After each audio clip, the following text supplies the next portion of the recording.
I first met Ryan, he was a year above me at primary school, so I've known him for a long time.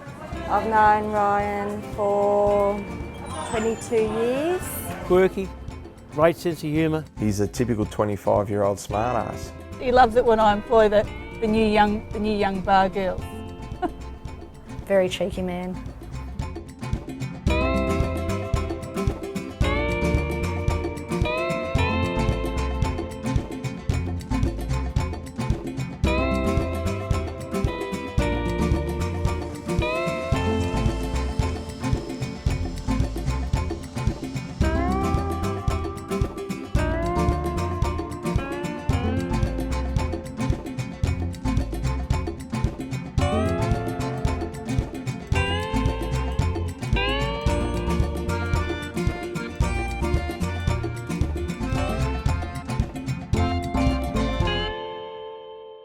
Growing up with Ryan was challenging at times, and we always got along really well growing up together, but he's definitely always had his cheeky little ways and his smart ass remarks, I guess you could call them. You've got worse, you reckon? I always have a joke that you know when he's been hanging around too long because you can start to understand him.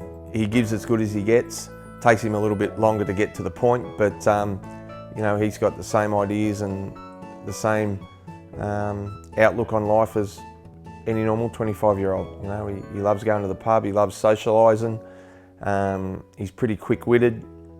You know, the only problem is that he can't walk anywhere.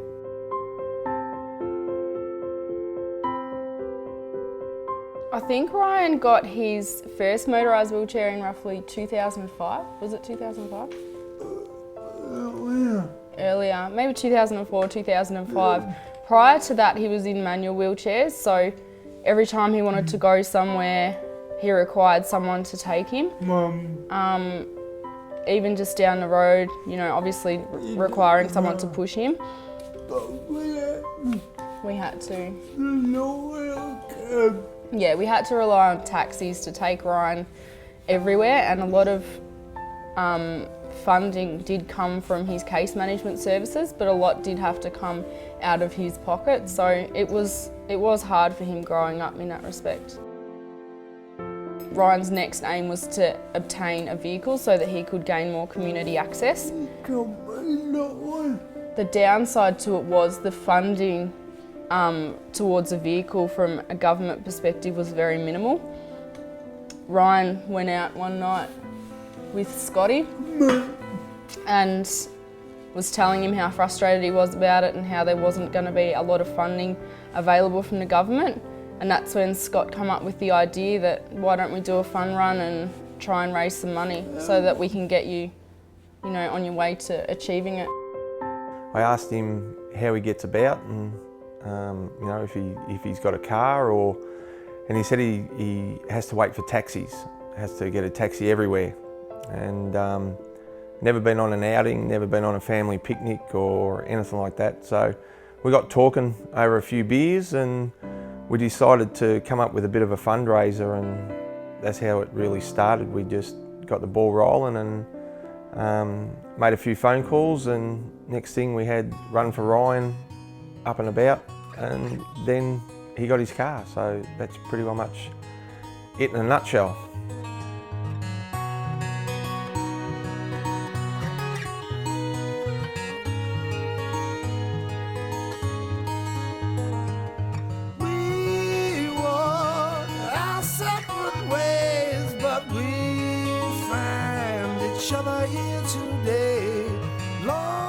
Capital's commitment to everything, even the way they communicated with Ryan, you know, John understood where Ryan was coming from, what he wanted, and even if he didn't understand, he did everything to be able to understand how much it meant to Rye.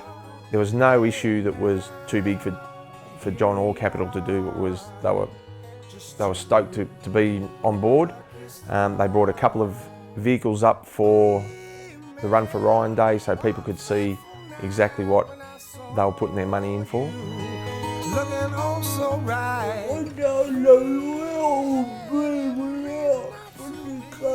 You don't know where you'd be without the car.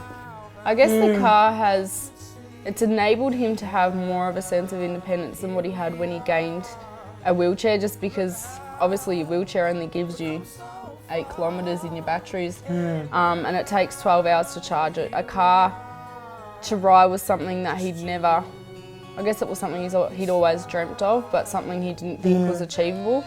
So gaining it was big, I think emotionally, but I don't think he anticipated the level of independence that it would give him. So when he got it, I don't think I saw him for the first fortnight. I think he was out every day. Every time there was a worker here, he was out. He was every night as well, just out and about.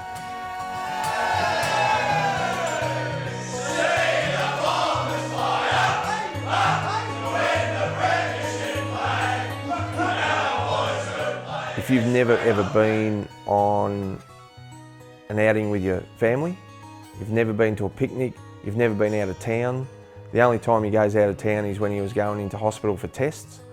Now he can go to away games at the footy, he can follow the cricket. It's almost like he's a different person than what he was before he had the car.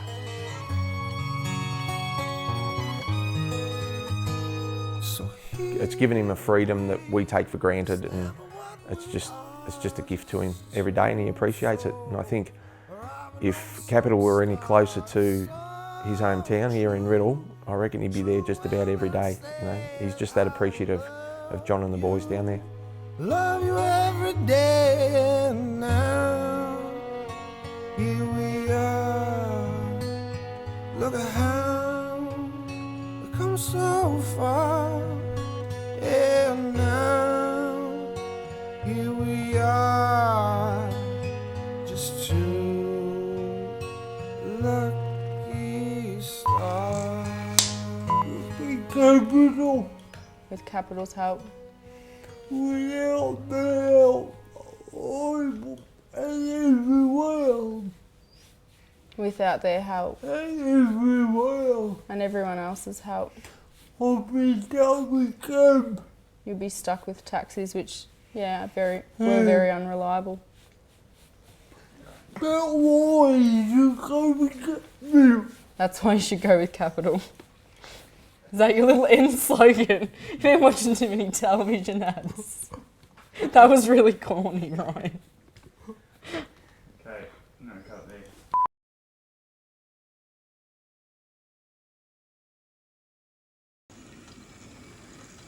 Watch out, don't be silly.